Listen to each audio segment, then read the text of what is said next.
Alrighty. Okay, well, thank you so much, everybody, for coming to our first 5 for 5 of the season. My name is Courtney Cosden. I'm with University of Idaho Extension and NRCS as a soil health instructor.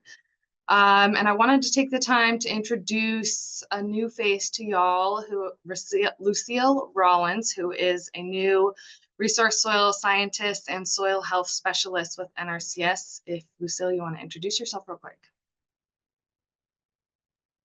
Sure thing. Yeah, so as Courtney said, new NRCS resource soil scientist / soil health specialist. I'm coming to this position as having been a soil mapper for the NRCS in Utah for a few years. And one of my, I guess, primary responsibilities in this new position will be promoting soil health principles and practices. And as part of that, working with key partners to deliver trainings and workshops for the state. So I kind of see this event as my initiation into doing that work, and really excited. And thanks so much to the speakers who agreed to share their stories with us today. Thanks, Lucille. With us today, another person I should introduce to is Sean Nield, who's our state soil scientist with NRCS. He always helps us out with these webinars, which is really helpful. Okay, now that I think that's all the introductions I needed to do this morning, of course, except for our great speakers, the way that our 5 for 5 works is we have 5 speakers on today who are going to share 5 slides or less, and they have 5 minutes to do so. And the topic today that we're looking into is livestock integration and prescribed grazing. And the way that this works is we'll have, actually, oh, I meant to share this. Give me one second. This is the lineup of all of our great speakers that we have today. And the organizations or farm names that where they're coming from us, or where they're coming to us from. And the way that we'll do this is we'll have each of these speakers talk for 5 minutes, and then we'll have questions. We'll take their questions immediately after they speak. So if you want to write your question down or put it in the chat, that's totally fine as well. But so immediately following, we'll take questions, and then we'll move on to the next speaker. So I think that is all I have to say right now. Does anybody have any questions before we get started? I will stop sharing this. And this is recorded, like I said earlier, so I'll have this uploaded to our U of I Soil Health YouTube page here in a week or so for everybody to check out. But I think, Brett, as long as you're ready, we can get going, and I'll let y'all introduce yourselves with your intro slide. So whenever you're ready, Brett, you can share your screen. Awesome. I'll get it shared right now.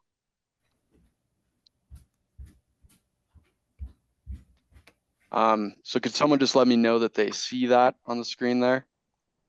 I can see it. It looks great. Awesome. Well, thank you, Courtney. Happy to be with you all today. My name is Brett Muscatello, and I'm the Area East Rangeland Management Specialist for the NRCS. I'm housed in Idaho Falls, and I'm going to talk to you guys a little bit today about prescribed grazing, kind of just a general overview. But if anybody has any questions, I'm definitely happy to take a stab at them. So we'll get right into it. So how to get started with the process. Typically, the landowner will express interest in ranger pasture improvements. And from there, NRCS will conduct a field inventory. And what we're looking for on the field inventories are resource concerns.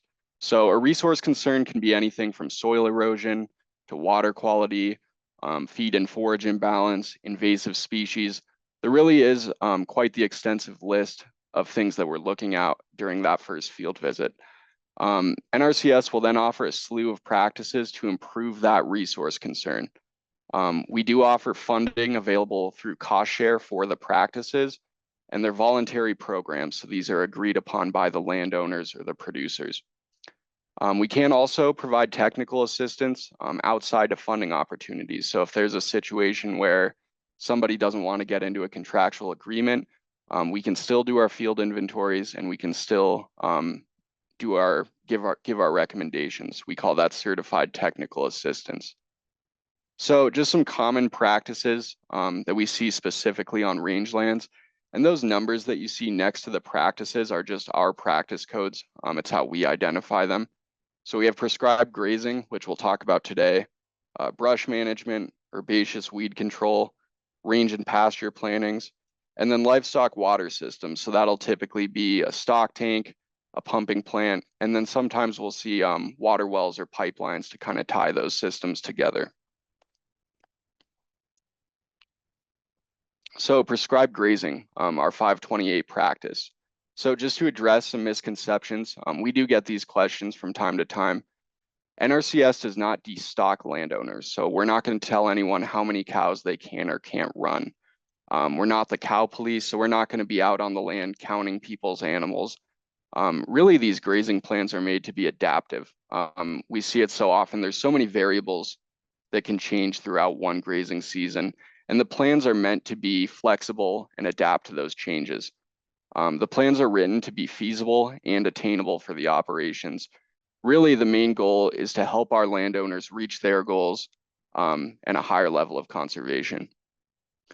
So what does an NRCS grazing plan include?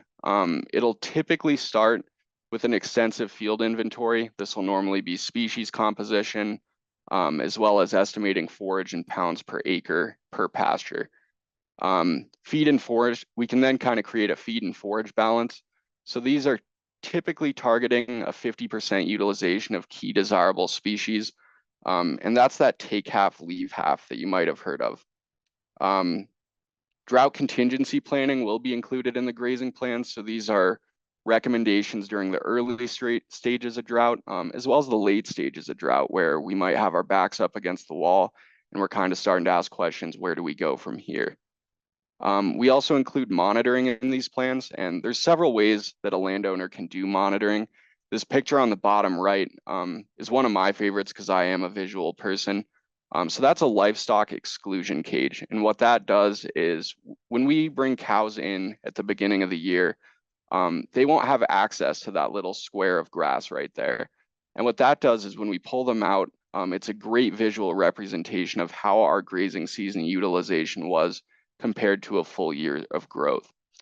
So we might make tweaks or adjustments to our grazing plan from year to year based off the observations that we get through monitoring.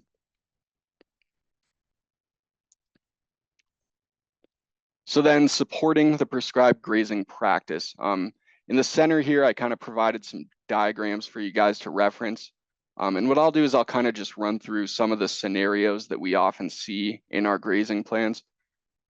We do rest rotations, management intensive rotations, which are characterized by frequent fast movements, standard pasture, wildlife habitat, where we're typically trying to improve habitat conditions for some of our key local wildlife species, deferment grazing, bale and strip grazing. And there's one that I'd like to add to this list. In 2025, NRCS has released a payment scenario for virtual fence. So that's something that we're kind of just starting to get our feet wet with, but we're very excited about the opportunities that those systems are looking to present. So supporting practices, the supporting practices are what facilitate the grazing plan. So as you can see in these diagrams, the fence in the water is typically what will dictate the kind of rotation we're doing. So many times we'll see producers, they'll install a fence or a water system along with other practices.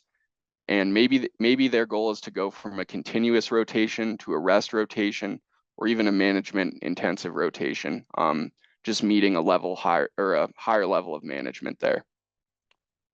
Some other ones that we offer are brush management, herbaceous weed control, and then range and pasture plantings as well. So that could be anything from planting more desirable grasses for our cattle or for wildlife habitat. Like I've spoken about, the plans can have different objectives, and it really just depends on what we're trying to get out of the grazing plan.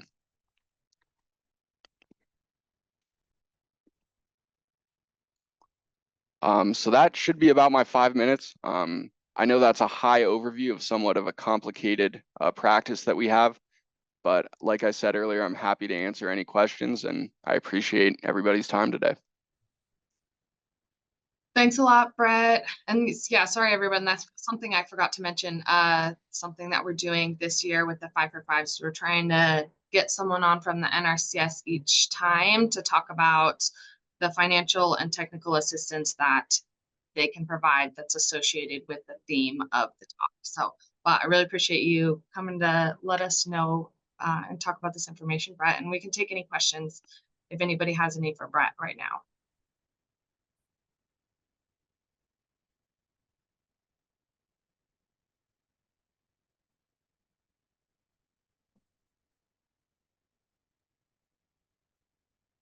Brett, I'll go ahead and ask a question. So you talked a bit about resource concerns and there being like a number of those to evaluate. Can you talk a bit about the process of narrowing down which ones you focus on and maybe which ones are commonly addressed by utilizing prescribed grazing? Yeah, and those do go along with conversations. I think during the first field visit, we always try to we do include the landowner on those conversations. So a lot of times it'll start with a concern that they're having. Sometimes there's things that you can just see out there. Soil erosion is one that is pretty evident when you go out on a landscape. But I think as far as the ones that are most common with prescribed grazing, we'll see feed and forage imbalance, and that is kind of just where we might see a continuous grazing system and the producer might be interested in improving his forage going forward. And some ways that we can do that are break up the pasture. We can add water to kind of move the grazing a little bit, get better distribution throughout the pastures. So that's a common one that we see. And then plant health is another resource concern that we look at. So if we're seeing decadence on some of our most important grasses, our most desirable grasses, that's another one that we'll evaluate. So I would say those are the most common with the prescribed grazing practice. Well, thank you.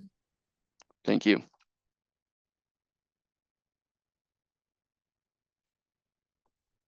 Any other questions for Brett? I'll send him a question here. I was just curious, I know your specialty is range management, but do these programs apply for bringing livestock onto crop systems as well? Yeah, a lot of times with cover crops especially, we do have scenarios. It's called the Conservation Stewardship Program. We have different enhancements, and several of those enhancements are grazing cover crops. So we do have scenarios for grazing cropland as well.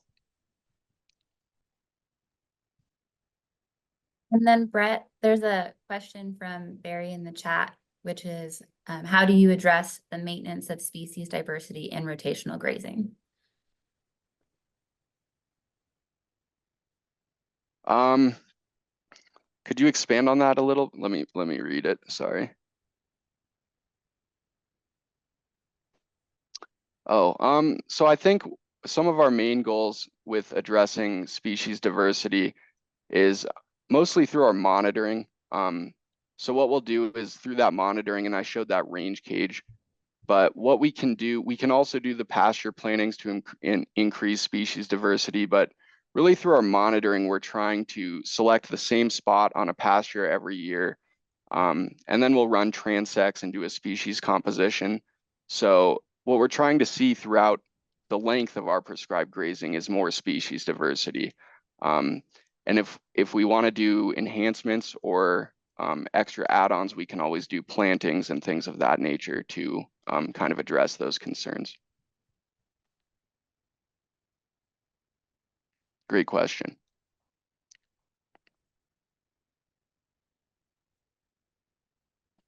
Any more questions for Brett before we move on?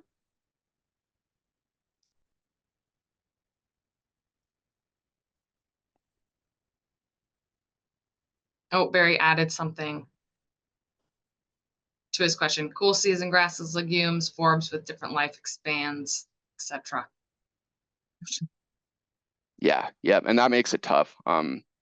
Most of the grasses that we have in Idaho are cool season. What we're trying to get away from these days is especially in 2025, we're trying to get away from scheduling days like on calendars for producers.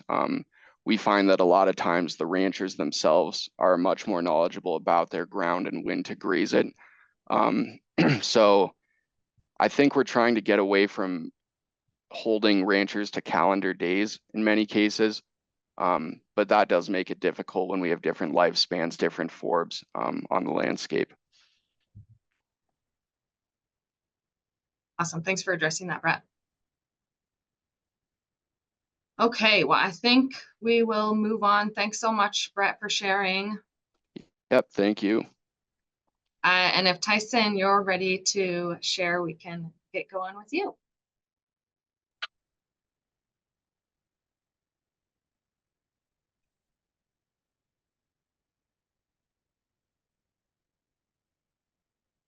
That looks all Okay. good, Tyson. There we go. Let me get back up.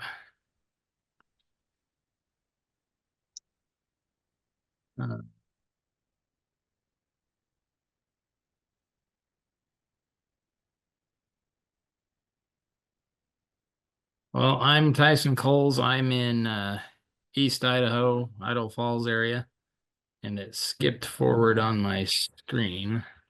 I was wanting the first page. How do I get back to that? Let me. Maybe a back arrow on your keyboard would do it. Yeah, let's.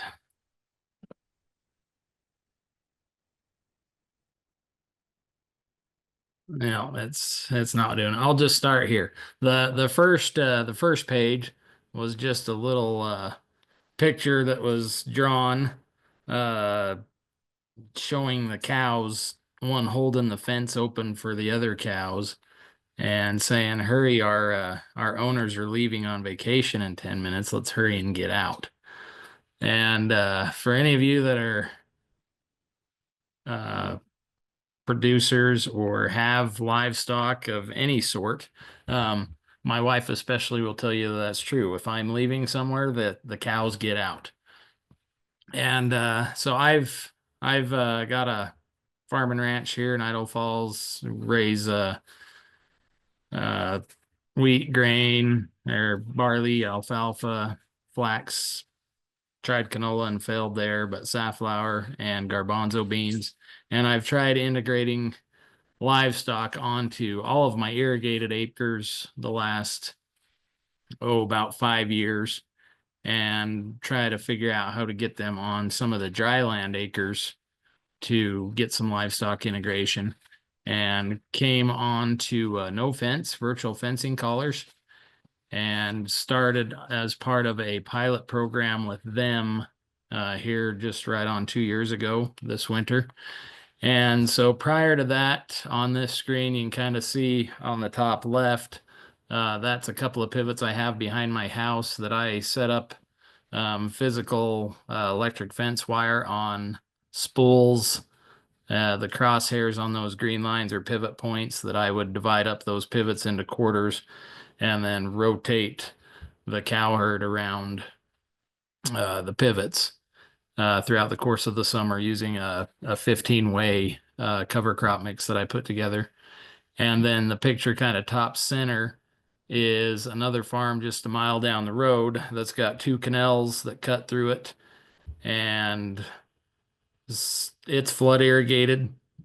So I pretty much have just grazed that in the fall after the crops come off on a fall season cover crop, or graze alfalfa fields. There's some alfalfa on those acres. I'll graze them in the fall. The 2 pictures on the right are some of my dry land. Top one does have a creek that has water running next to it that I rent, and then the bottom one is my great grandpa's homestead place on the South Fork of the Snake River that we do run about 20 pair on the river bottom and hillsides. But I've been trying to figure out how to integrate the cows onto those acres where there is no physical fencing aside from where we already have for the hillsides. And so virtual fencing, the no fence system, kind of the way it works in that bottom screen, the boundary line that you set on your phone for the virtual fence boundary is not an exact hard line like a physical wire is. It's got a zone, and the no fence system, once they cross the initial boundary, they get an audible tone on the collar, and then it increases in pitch right up to the point where it will shock them. And if they continue going past that shock, it'll do it an additional 2 times. And then after that, it would send me an alert on my phone telling me that an animal escaped. But usually the shocks are pretty intense. It's a pulse of three shocks rather than just a snap, snap, snap. It's a boom, boom, boom all at once. And it takes about a week for the cows to get trained on the system, to get accustomed to the audible tones prior to getting the shock.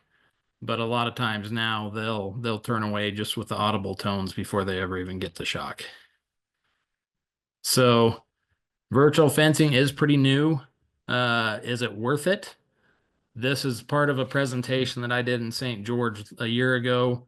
You know, that 135 acres that has the 2 canals going through it.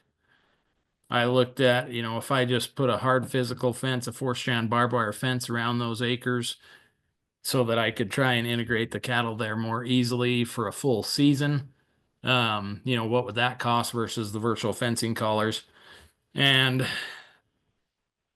anticipating that by grazing some additional acres using the virtual fencing, you know, even though the virtual fencing costs more, I would save some hay. And so the difference there would be about $5,000 is what I estimated on just grazing that 135 acres on the left with physical fence, or including some of those acres on the dry land. And so the cost per acre would go down, and then the overall difference is still higher in that scenario.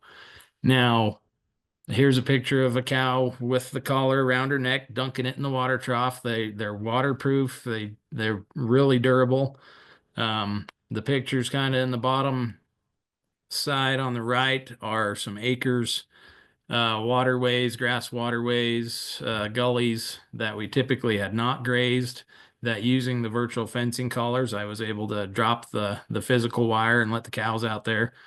And I did gain this year, by doing that, I gained about 3 weeks with that herd up there and didn't have to bring them home as early. And so that's so far is extending my grazing season. I'm still currently grazing. We do have a little bit of snow on the ground, but it has been pretty moderate so far this year. So there's plenty of opportunities for virtual fencing collars.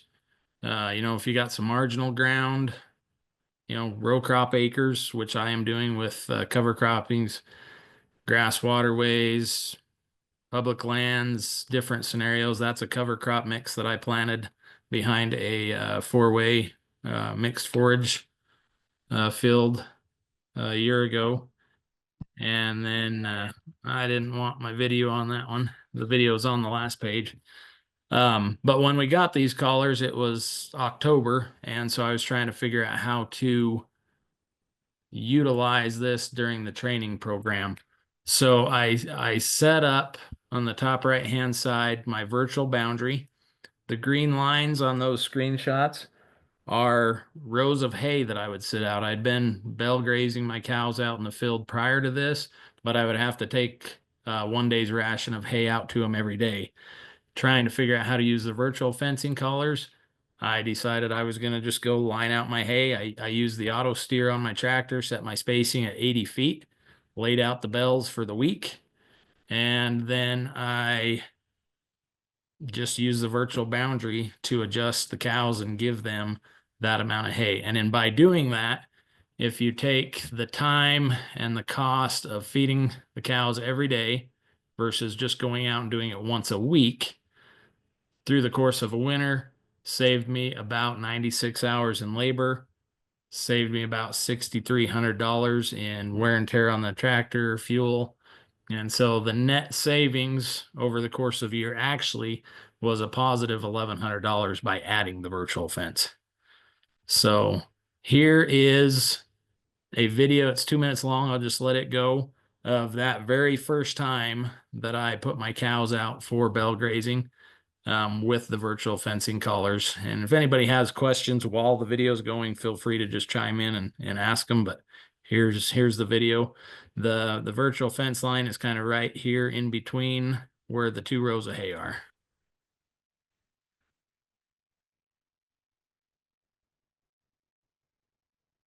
And I don't know if my commentary from the video is going to come through on this, or I may comment as we're going.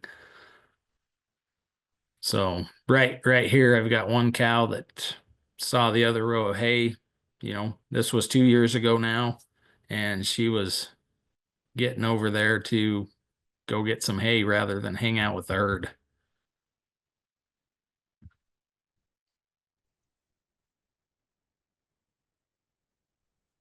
Not all the way over there. Let's see what the others do.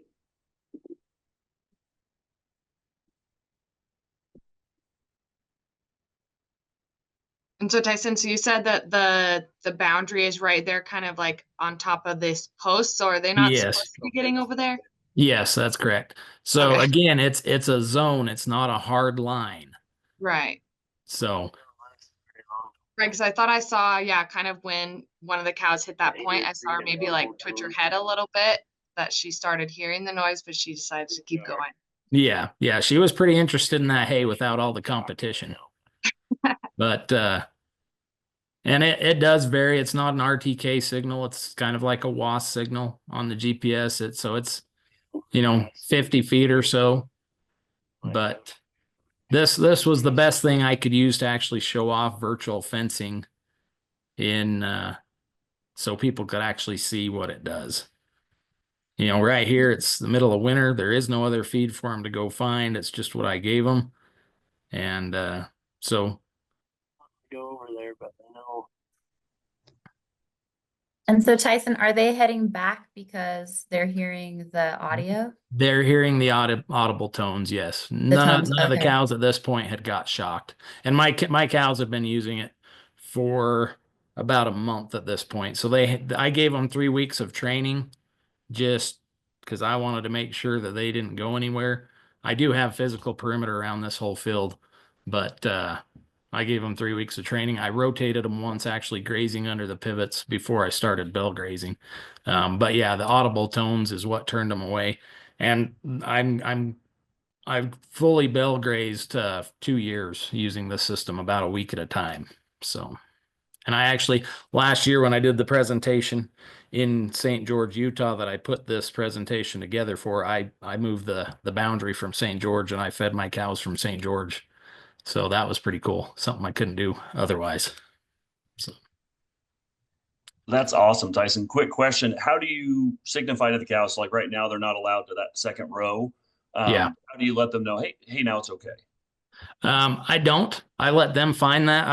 I've found that with the audible tones and within my herd, I have cows that are my boundary finders. They'll get, I have one in particular, she got in the course of a week 2,000 and some odd audible tones and like 4 shocks. So she's always kind of over pushing the boundary, seeing where it's at.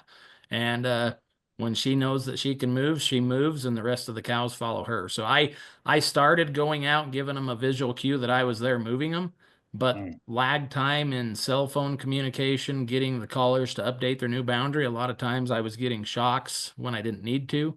And so on my farm, I just stay out of it. I let the cows move themselves, and I move them sometimes morning, sometimes night, just depending on what things look like out there, and let them take care of it. That's awesome. What percentage of your herd is colored? Is it all of them? Or? Right now, 100% of the adult animals are. I am a cow-calf operation. The calves don't have collars, so they do wander. So I do keep at least a physical electric wire around the perimeter. But as far as all the adult animals, bulls, cows, they all have collars. Starting off, I needed 118 collars and I only had 75. And we've kind of adjusted things back on the herd to where I've got just the 75 collars still, but every large animal has it. And so I grazed two different herds this year, both on irrigated cover crop mixes and then dry land, rangeland with virtual fencing this year. That's awesome. Similar to what Brett kind of showed of just the different icons of rotating them around a center pivot or whatever. That's usually what I did. They would come back to the center pivot for water, and then I'd just give them. The one herd was 40 head. I gave them about 2 to 3 acres every 12 hours that I would rotate a morning and night.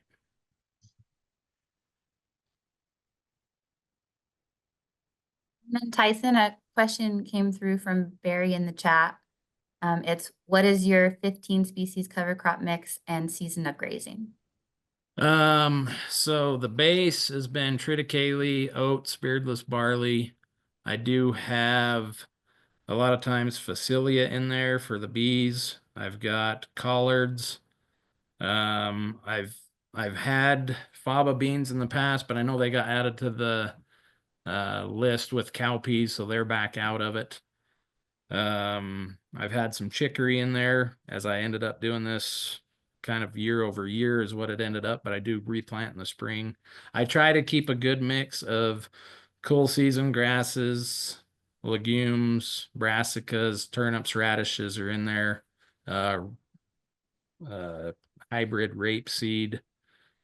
The warm season grasses I've struggled with just because corn, once they graze it off, it doesn't come back. And I've tried teff grass, but kind of didn't have much luck getting that established as we were going around. So it's mainly been cool season grasses, legumes. There's red clover in there. I've had crimson clover in there. Tried ladino. I didn't have good luck with ladino, but turnips, radishes have been in there. Sunflowers have been in there. I've kind of mixed it up each year, just depending on if I'm trying to add a deeper taproot or what. But that's kind of generally the species that I've used.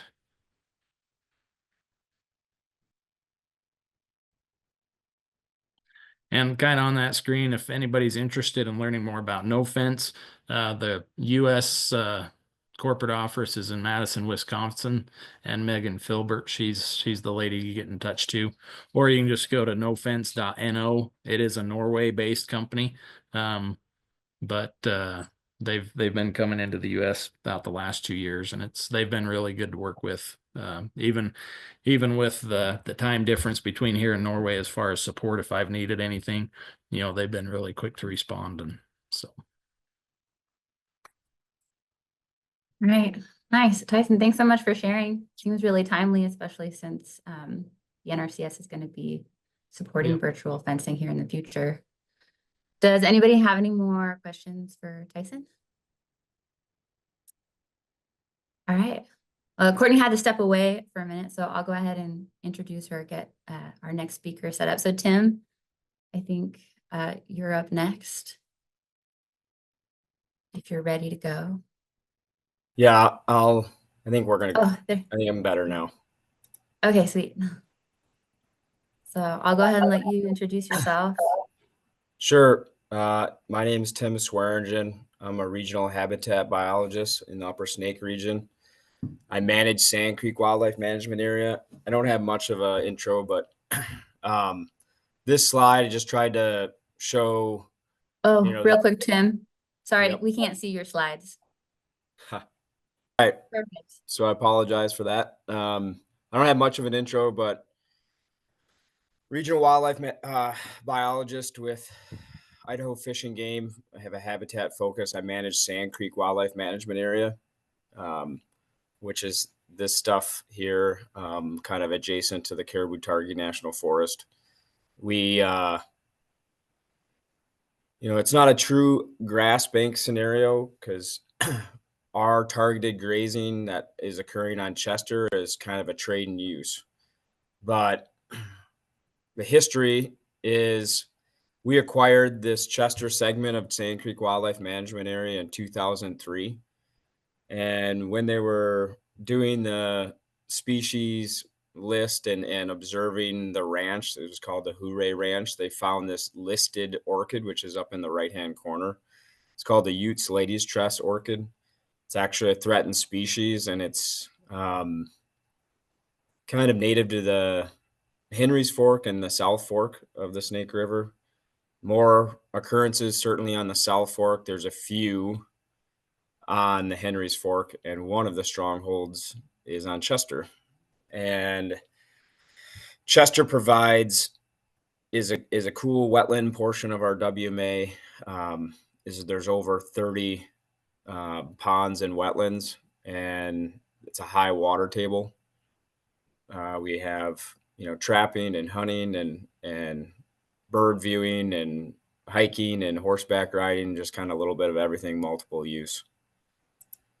Well, our Utes Ladies Tress orchid has kind of a pretty narrow band of vegetation. So that fringe along our wetlands that has a high water table is where you find it. But since our acquisition, the occupancy of this Utes Ladies Tress orchid was significantly variable, we would say. We have our botanists come to do some long-term trend surveys, and when I took management, we were near an all-time low. The challenge with the listed species is we're restricted on our chemical use that we could use out on Chester. We could not, we tried haying. The previous manager is one of the management strategies was try to hay to remove some of the thatch. And so our hands were kind of tied on what we could, a prescribed management we could have on Chester wetlands. And so partnering with the NRCS, we looked at, and they conducted a forage analysis and helped devise a grazing prescription. And so, grazing is kind of a blunt tool, right? We really wanted to have a narrow window where we were going to meet vegetation goals, and our vegetation goals were we had some decadent thatch, so we had to get some disturbance to remove that thatch. We had some pretty significant kind of thistle patches, so we wanted an earlier season when cattle would graze that. We had fairly significant trespass cattle issue on our west side of the Chester. And then some of our water rights were, we have some stock water and we have some flood irrigation. And most of throughout Chester is a flood irrigated system. So after we went through the avenues of clearance, the U.S. Fish and Wildlife signed off on it. Our botanist signed off on it. Headquarters signed off on it. And instead of a commercial use, we navigated the trade and use agreement. So a high intensity, low duration. The picture to the lower left shows initially we had broken up Chester in 5 kind of pastures, which became significantly too much to manage from a permittee standpoint. There is a tight window from May 1 to June 30th. Usually they're only out there for less than a month. Those are the AMUs that are allowed. Since our first iteration, we now graze 2 out of those 3 pastures on a rest rotation. And it's, part of the agreement is that leasee is checking cattle daily. All the fence, all those pasture is electric fence that he supplies. We don't move the fence, change the fence. And we're getting a landscape benefit. And so that permittee is property to the north where his herd would be out traditionally is in higher sage grouse and sharp-tailed grouse habitat. We did a 4-year or 5-year study on sage grouse across Sand Creek Desert. We know where they lack, where they nest, and where early brood rearing habitat is. And so since then, we've had 2 new Utes Ladies Tress occurrences pop up at Chester. We've had arrest a higher quality sage grouse nesting habitat to the north of Chester, and our trespass cattle issue on the west has virtually gone away. And so with that, I think I'm 5 minutes and change. And if you have any questions. Yeah, I'm curious, were you able to accomplish anything in regard to the Canadian thistle patches you had? Did the cattle seem to help those out? They have, yeah. And so one thing I briefed over pretty quickly is once the 4 to 6 inch stubble is our kind of metric. And so as the producer is riding his cows once a day, as soon as he hits that metric. And so early on, the cattle will graze Canada thistle, and they do a pretty good job. And since, some of those Canada thistle patches is where we've actually found new occurrences of the Utes Lady's Tress orchid.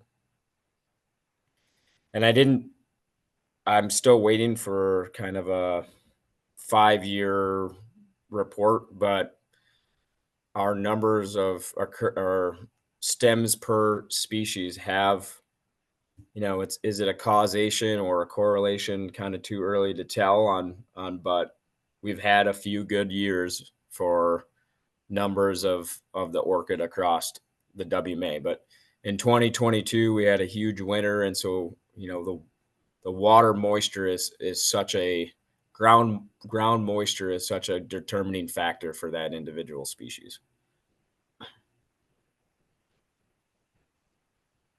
Any other questions for Tim?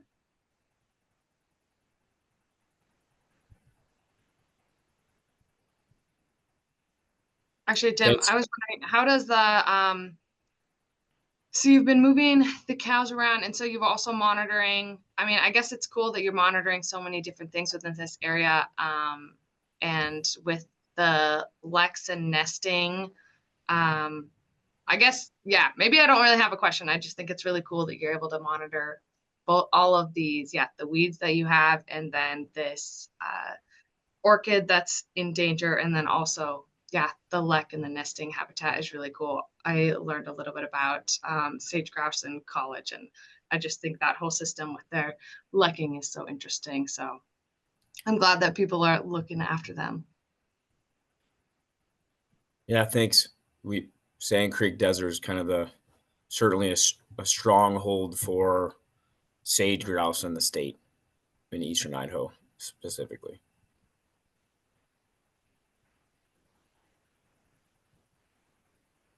All right. Well, thanks a lot, Tim. Thank you so much for sharing. And Matt, if you are ready to go. Look at that flawless execution.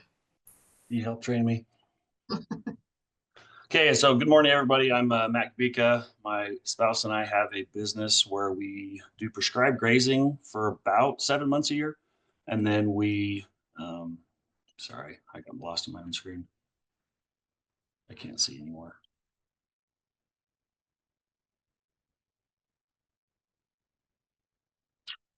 We're seeing the main, the opening slide, Matt, or, Right. Yeah. I'm saying I can't see it on my side. So I'm losing my notes. You should, can you see it if you have your PowerPoint, like your icon on the bottom? Do you see your PowerPoint and you can look it up there? There we go. Got it? There we go.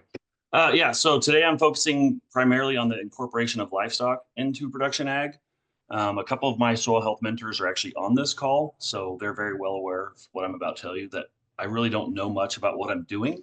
However, there's a lot of pioneers in this space, and they've provided a lot for us to learn from. So one of the key things I'm going to focus on today is the 5 soil health principles. I'm just going to show some pictures and kind of talk about how we use those soil health principles to incorporate livestock. So I think of the 5 soil health principles, a lot of people focus on minimize mechanical and chemical disturbance. And I think when they hear that, they think no-till drills. And that's great. This one in the top left corner, we did a lot of research for several years and finally purchased. And we're very, very happy with it. namely because, well, it's amazing, but if you see this middle picture, we actually are able to take it from a 12-foot planting width to a 8-foot, 10-inch wide transport width and pull it down the road at 60 miles an hour and get it pretty much anywhere we need to go. And that's great. But what I want to talk about today is actually the limiting of the chemical part, and not just the chemical plant inputs, but the animal stuff. So one thing that we don't do is we don't use any inputs at all in our crops or with our animals. So in this bottom left, this is some goats that just got weaned recently, and we haven't dewormed any goats for excess of 3 years. My rationale there is anything I put on or in my livestock obviously has some amounts of it that come out the back end, and that gets it in and on my soil, and all the wonderful bugs that I want to have help me with my journey go away. So in the top right, you see my Austrian winter peas are fixing my nitrogen with their rhizobia bacteria hosted nodules. And in the middle, you see my chicory, that's my natural dewormer for my goats. So I grow my fertilizer and I take care of the bugs in my animals naturally. And in the bottom right, that's one of my favorite kind of bragging pictures. Oops, wrong thing here. So that's just a shovel full of worms that I think they're kind of giving me 2 gold stars that they like what's going on in the soil. So this is the incorporation of production ag. So for background, this field was monoculture wheat in 2023, and it was monoculture corn this growing season 2024. But from August of 23 till April of this year, this is what it looked like. So when we started grazing in the top left, that's January. Notice you got some volunteer wheat there and a diverse mix of mostly brassicas. At the top right, you notice the grazed fence line, but of note, the area behind the fence has actually already received 1 grazing treatment. And the area closest to us, that's how far down we were taking it. So we didn't leave a whole lot because we were trying to graze the turnips in particular out. And yet they still were regrowing. The bottom left is the bulb that was kind of a hindrance to replanting, because those purple top turnip bulbs are quite hardy and did not winter kill. So going forward, we would suggest maybe using radishes and other forage type brassicas just to minimize your bulbs. And then in early to mid March, the bottom right picture started happening. So again, this is on the right, how far we were taking it down. And then these fight or flight bulbs decided to bolt with every ounce of freedom they had left. And we went from having 200 goats there to pushing the boys to the side and adding an additional 500 females. And on 38 acres, about 700 goats, we really couldn't stay ahead of it. So there was a lot of regrowth. So that's kind of a horror story, but we got plant diversity, we got a living root in the soil, we kept some armor on the soil. So there's a lot of wins there. It's just there were some challenges presented for production ag, but he was still able to get his corn crop in. And then, so this next slide is what I do at my own house. So as far as armor on the soil, here in the bottom right, I don't have a big 3-point mower, and I want armor on the soil. So I actually took a articulating loader, and drove a whole bunch of trips back and forth to mash down this organic matter so I could build my fence. And then this ground hay you see, I just ground up some kind of mature triticale, because goats are perimeter grazers, and I didn't want them to walk a path next to where the fence was going to be and mess up my corrugates, because the most invasive thing I've done at this field in the 3 years I've owned it is the one time I've corrugated it, and I don't want to have to do it again. So that's the armor I have on the soil. In the top left, you see when I say I plant diversity, it's kind of an understatement. So 8 to 18 things is the normal. And in the middle here, you see the 2 different fields. Over the 3 years we've owned this property, I've planted in excess of 40 different things, and never fertilized it, never had any chemical inputs at all. And I'm obviously growing a pretty fair amount of forage there. And then the bottom left, we talk about, maximizing diversity and maximizing animal diversity, but I focus also on the winged insects part. So it's a buddy of mine's, like 14-year-old kid, showing, one, the height of all the different things vining up each other. And then also within an arm's length of him, the scared look in his face, there's at least 10 bumblebees and countless normal bees. And just the buzz out in that field of, taking care of itself and just life exploding is pretty enjoyable for me. But I understand that not many folks want to take, good production ag ground out of annual crops and put it into perennial 700 weight goat mixes. So next slide here is alfalfa. Now this is obviously an unusually tall alfalfa field to be going into winter. This was 2 years ago, but for little reference, some of the neighbors took a 5th cutting and they cut on Halloween and the 1st of November. And on the 4th to the 6th of November, we got substantial snowfall and those windrows rotted in the field all winter. So while that's an abnormal amount to start with, and we certainly left behind some of our goals were to minimize impact to the corrugates. So we wouldn't have to touch it up. And then also once you remove the cover, you start getting, so it's a full size hawk and my fence post is bending pretty good there. And in the background, you see a great blue heron, which fun fact, up to 40% of their diet is mice and voles. So once you remove that top cover, your mice and vole habitat is kind of taken care of by the birds of prey. And when we first start, you start seeing like little scatters of blood and stuff and figure out what it is. And then as the birds get a little lazier and figure out how much of a smorgasbord they have, you start seeing like halves and whole carcasses laying around because they just have so many things to eat. But that temporary fence serves as a great perch for them. So it actually draws a lot of birds of prey into the fields and helps that. And then I think really important 6th principle that is credited to Ray Archuleta is context. So my goats graze 12 months a year. There aren't any big barns they go to.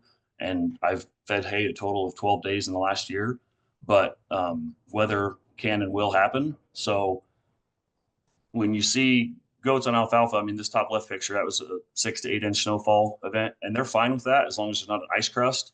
But the second there becomes an ice crust on it, you got to use a really nice dog to trail them home. And then we had windrows of ground hay on our own field stockpiled, and they go down through that and graze it fine. That's how we keep them out 365 days a year. That concludes my presentation. If anyone has any questions. Thanks, Matt. I have a question, or you can, if something to tell people. One thing talking to Matt this summer was when you were talking about your goats grazing triticale residue after the combine. Yeah. And the ability of goats to live where cattle would absolutely just ball at the fence. I guess talk about that for a second. I think that was pretty impressive. Yeah, I'm glad you brought that up, Brad. Thank you. Yeah, so one, we don't starve our goats. So this picture on the bottom left was taken like last Friday or something. So I mean, they're in pretty good body condition. But I have some dry land ground because I normally get the scrub ground that no one else wants. So I had some dry land ground. Another gentleman that's called Tyson Meeks, he had combined it for us. And there's some that comes out the back of the combine, and a problem we have on that dry land ground there in Middleton is we've got like tumble mustard and different things that come in. And so I thought, okay, I'll just flash graze with the goats before I replant. But so I've got wheat or trit stubble and whatever came through the combine. But I was thinking it was going to be a really, really quick flash graze with however many hundreds of goats. And a week later, we're still there. We moved into a new section. A week later, we're still there. And so I was buying some seed from Brad. And I was like, but I don't know what's going on. But like these goats are gaining body condition. And I mean, there's nothing out there. Like I would be more than happy to move them, but I wanted to slick it off. And they were eating the stubble. And I'm sure they were finding, the little morsels of grain, whatever. But no joke, in like a 3 or 4 week period, we put body condition on several hundred goats in August and early September without even trying. And it just kind of showed me like, okay, well, here's maybe how I manage residue. I haven't taken the leap and tried it on corn stalks, one, because most of the time people want to charge you for corn stalks and I'm cheap. So I don't want to pay for feed. But yeah, I'm glad you brought that up, Brad. It was a really, really interesting thing of here's how you clean up a field and somehow gain body condition in the process. Yeah.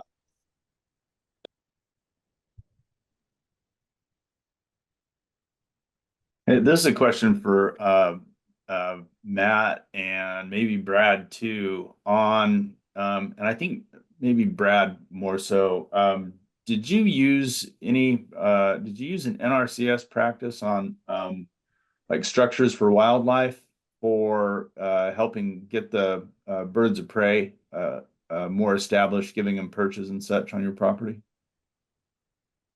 Yeah, we've done the barn owl thing. We do have some hawks that have moved in that we worked with NRCS and then our local weed division the barn owl boxes. We haven't got, we're supposed to be building a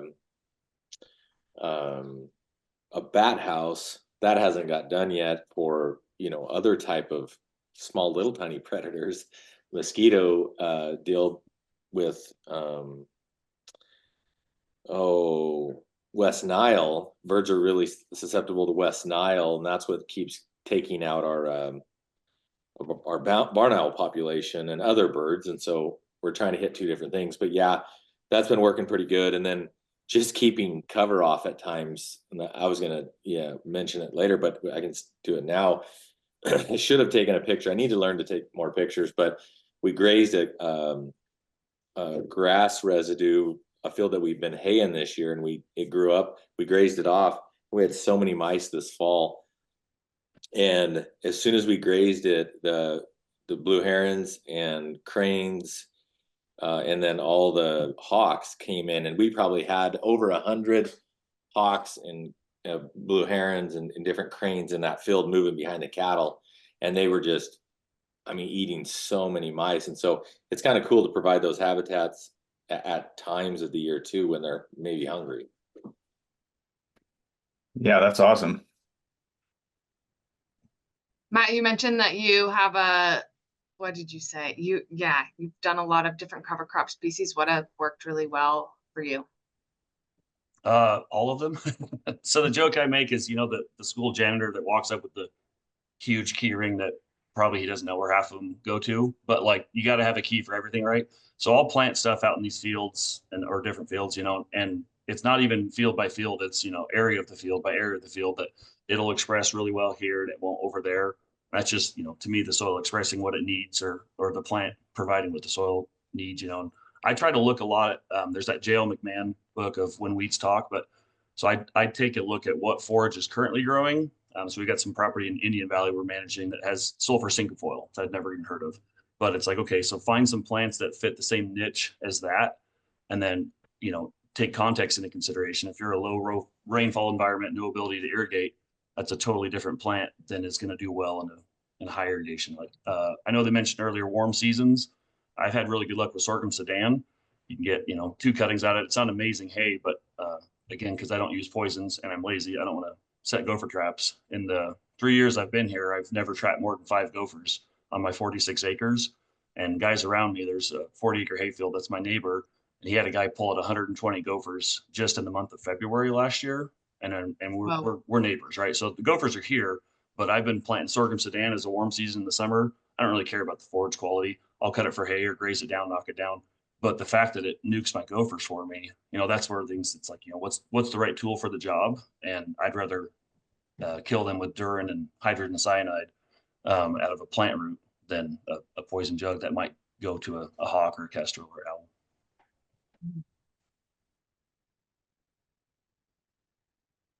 Yeah, I think we all can appreciate kind of once you start looking after your soil, the idea gets broader and it's really all about ecosystem management. Are there any other questions for Matt?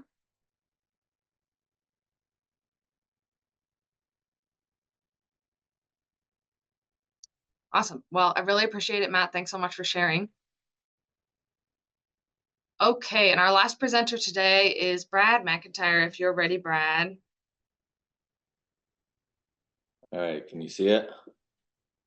Yeah, I can. Yep, there you go. Perfect. Okay. All right, yeah.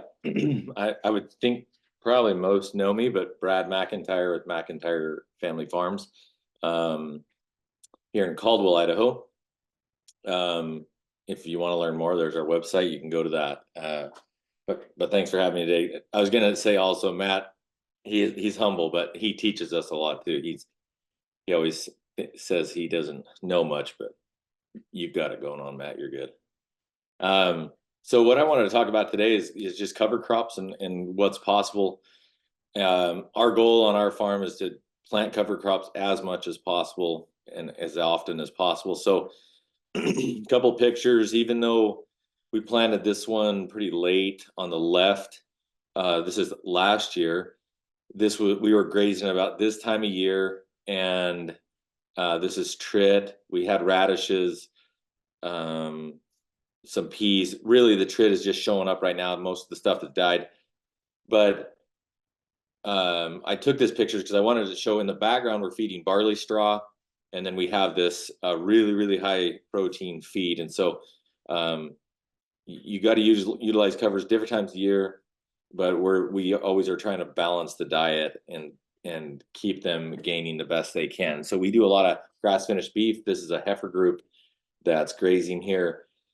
So we feed straw, like a really good straw at times if they're getting too loose, trying to I guess management of those animals, keep them gaining as much as possible. We also do covers during the summer.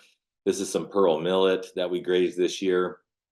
When our cash crop was done, we got pearl millet started and grazed that a couple times as it came to the end of the year. This is some cover crop. I just took these pictures this morning just so we had some real-time look.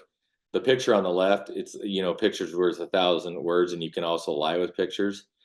The one on the right, we had a bunch of rain. You can see what they did to the paddock.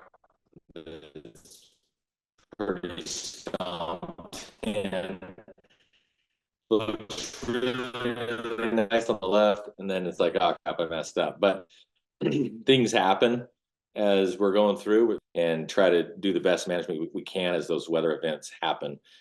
This is a steer group that we have that planted at 8.7. It's roughly a little under my hip. Oats and barley, sunflower, buckwheat, radish, turnip,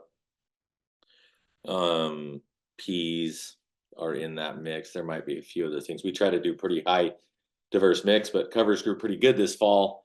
And we have quite a bit to graze. We should be, they've done about 8 acres of the 74 acres here. So they have a long ways to go.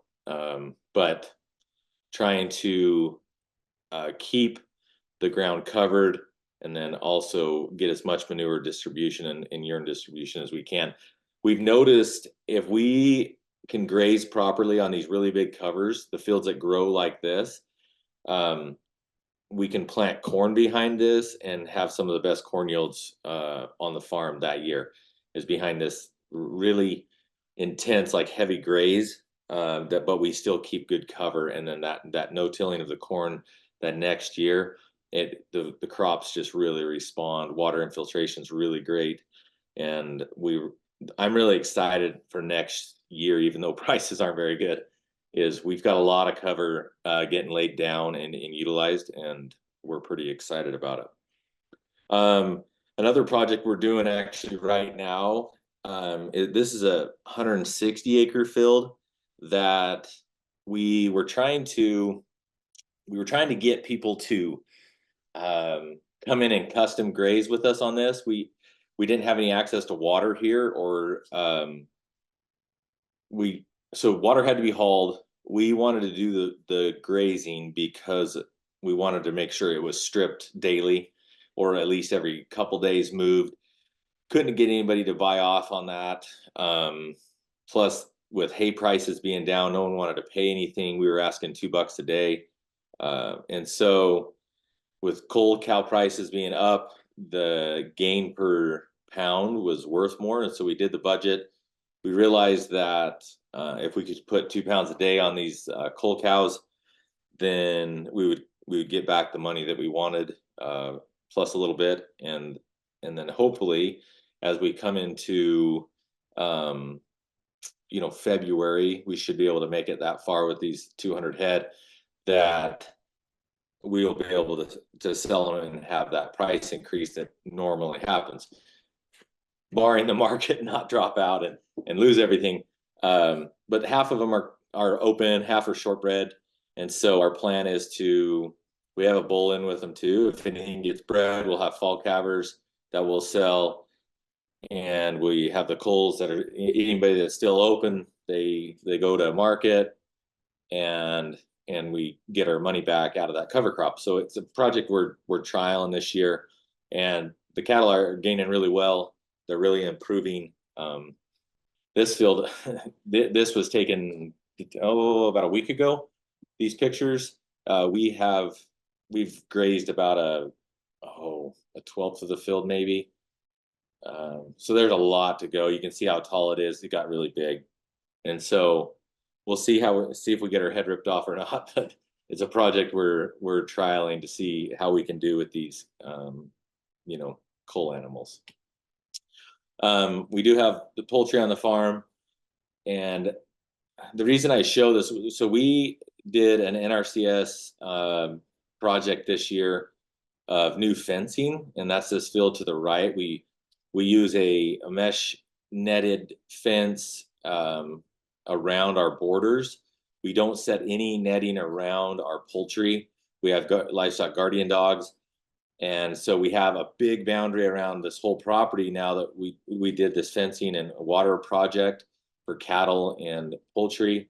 The cows aren't in this picture, but they actually just grazed that. That's why it looks so bad, is we were just getting everything installed, and so our K-line water was behind. Anyways, it looks pretty rough, but we have our layers, our broilers, and the cattle all in the same place, and we got that netting protection on the outside, and they've actually done really well. Our poultry operation has done excellent this year, giving this old pasture a rest, and we actually no-tilled. The picture on the left is from last year. We no-tilled corn and sunflowers into that old pasture, and we still had plenty of mouse. It looked really terrible from the road, but we were able to have a decent yield with it. And things that we're seeing now, Matt talked about bumblebees. One of the fields that we grazed later in the year was a clover vetch and Festoleum field that we were making some baleage with, and we decided to leave some and let it graze. And that vetch went really crazy, and we had the most bumblebees I've ever seen on the farm. They just really took off, and it was pretty amazing. I love seeing the pollinators explode. It's one of my favorite things about farming the way we do is having all the pollinators around, and seeing their explosion is something that brings a lot of joy to me. And then again, soil health. I mean, our water infiltration just keeps going up and up every year, and that also really makes things worth it. So anyways, I think I've taken plenty of time, and I'm up for questions.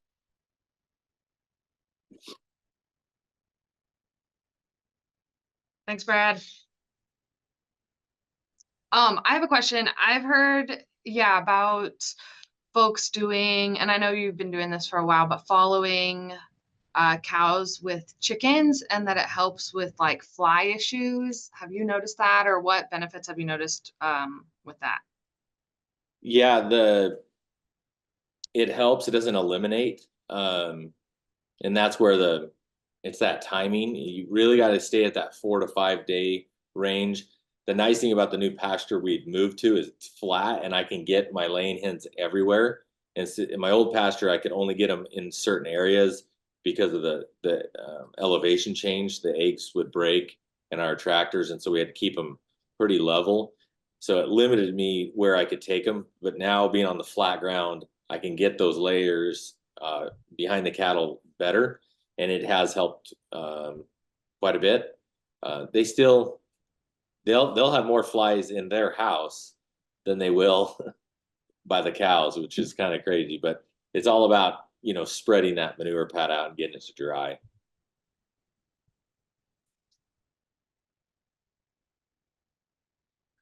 Okay, here's a question in the chat for Matt, Tyson, and Brad. Just curious how much you see, or how much increase you're seeing in organic matter after these cover crops. Do you have soil tests done, and what are you seeing? I test every 2 years, and my organic matter is going up. It's slow. I wish it was faster than it was. Still doing cash crops on most acres every year. I do have some fields that are all grazed, and those naturally are going up more. that have grass year round in them. So Yeah, I've been testing every year, and my organic matter's gone up about 3/4% in the last 5 years. So I would say I'm similar to that. Yeah. I think Rick Clark back in Indiana said he did 1.5% in 10 years, so I figured I was right on par with what he was doing. I have not been formally testing, but I'll go back to the earthworms picture that I feel like they're giving me a pretty good vote that they're liking it. But as far as a number, I mean, I can see that in 3 years, I can see my color changing slightly, but I can't tell you a number. I'm not good at pulling those tests and sending them off to labs. Yeah, I'd agree with that with the earthworms too. I've got a riser valve to water some corners in between my two pivots, and if I had go out there in the evening to go close that valve, I can't step somewhere without stepping on worms everywhere. They just exploded. I had a question for Brad. One, props for showing your quote unquote mistake. But my question / statement is, if you go back to that picture where you say you were, they're a little long, they pugged it up a bit. Maybe just without calling out specific people, maybe compare and contrast that to basically any neighbor of yours, like the amount of cover you still have on that compared to any other ag ground around you. Yeah, that's true. It's definitely I just don't, it hurts my heart, but it's fine. Sometimes so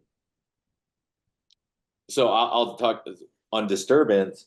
It can be this, it can be a lot of different things. So we had a cornfield get started on fire by a neighbor this last year, and it burned about half the field. It was almost perfect to the middle of the pivot, and we planted corn. We did corn on corn there because we lost a contract, and so we just went back to corn later. And it was about 2 weeks after that fire, and that corn came up so amazing. And the other side that still had a bunch of residue left on the ground was really slow. The plant population wasn't near as good. We actually had, I call them roly-polies, but there's the roly-polies eating, and wireworm issues on the side with a lot of cover. The side that was burnt, I didn't have any wireworm damage or the roly-polies. And so I'm thinking to myself, that corn's going to be so much better. I just combined that corn, and the half that burnt yielded the exact same as the other half, which blew my mind because it looked so much better. And the other problem is it this late in the year, it was lodging really bad. So different disturbances, it might look better off the start, but whenever I have cover proper, it seems it's like the slow, it's like the tortoise and hare. It just slowly, I don't know if it filled the kernels out better. Whatever it was, we still had the same yield, but better plant health because it didn't lodge. Kind of crazy what disturbance can do.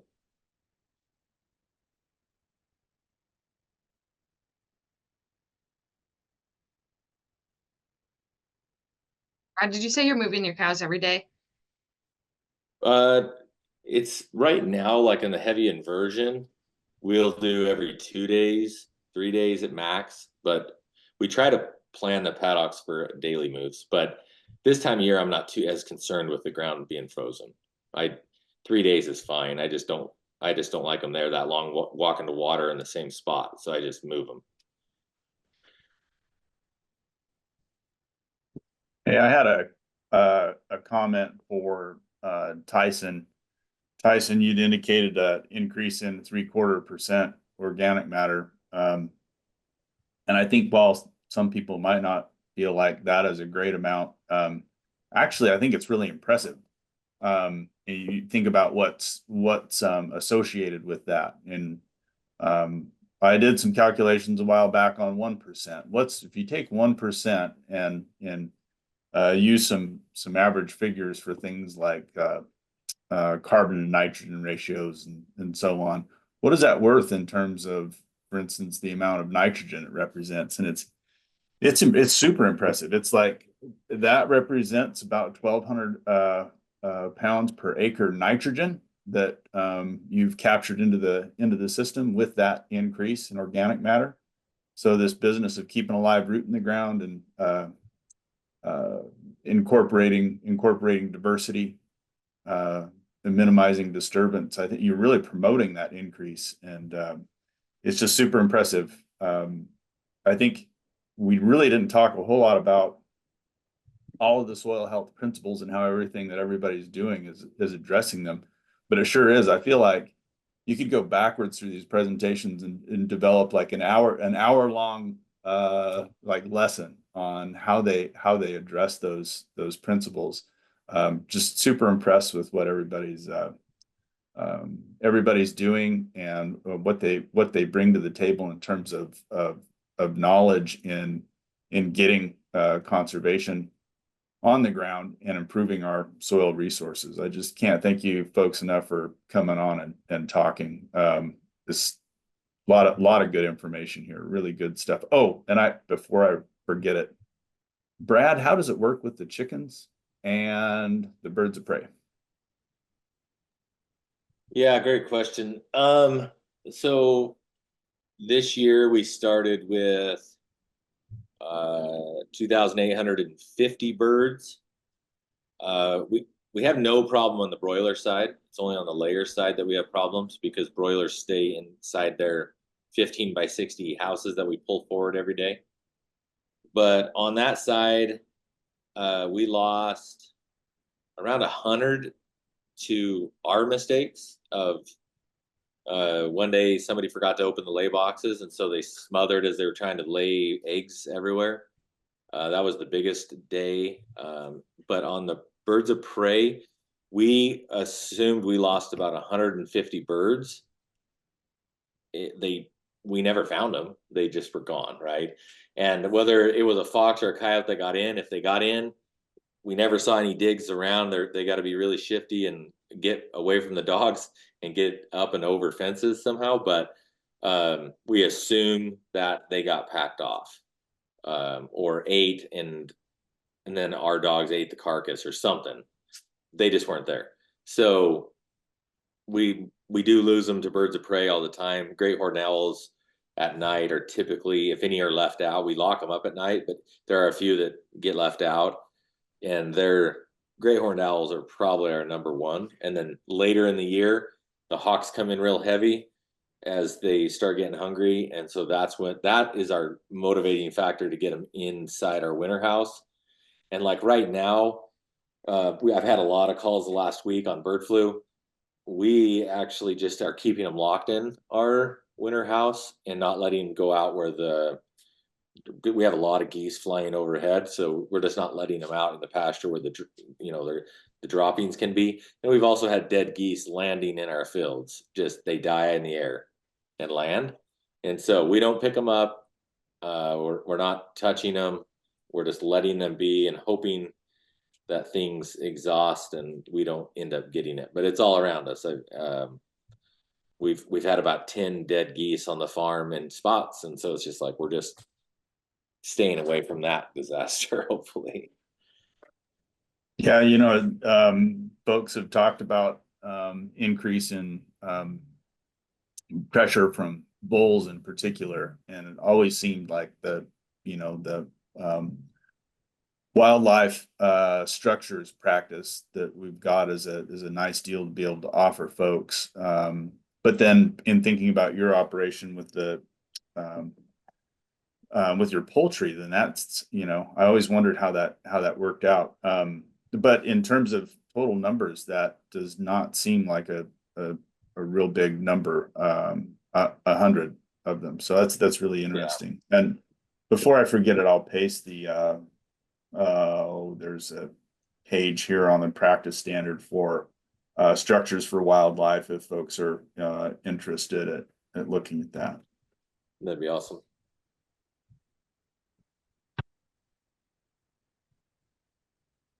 All right, it's in there. Thanks, Sean. Does anybody have any last questions for any of our producers before we sign off? All right. Well, I think we're Yeah, good to go here. I really appreciate everybody coming on and listening to our 5 for 5. And thanks again so much to all of our speakers for coming on and sharing your work and your stories. And we love hearing about how you're improving your land, and the extension to ecosystem management, like I mentioned earlier, and looking at the pollinators and the birds of prey is incredibly important. And I echo what Sean says. I just think it's all really important and very inspiring, like Steve said in the comments. So again, thanks everybody. And we haven't announced our next 5 for 5, but we'll get those dates out soon. It'll probably be end of January, early February, around that time. But we have the Magic Valley Soil Health Forum. I'd be remiss not to mention that. That's on January 8th. It's really just breakout sessions for producers to learn from each other. I've sent out some information about that. If you haven't heard anything about that, I know my email situation is so frustrating. So if you haven't heard about that and you want some information, just reach out to me. But I think with that, unless Sean or Lucille has anything else to say, I think we can sign off. I was just going to say thank you, Courtney and Lucille, for putting this together, and again to the presenters for such excellent presentations and fantastic information. It was really a good one. Yeah, 2 thumbs up. I agree. Yeah, thank you everybody for joining us today. Great. All right. Well, we'll see you next time, everybody. And have a wonderful day. You too.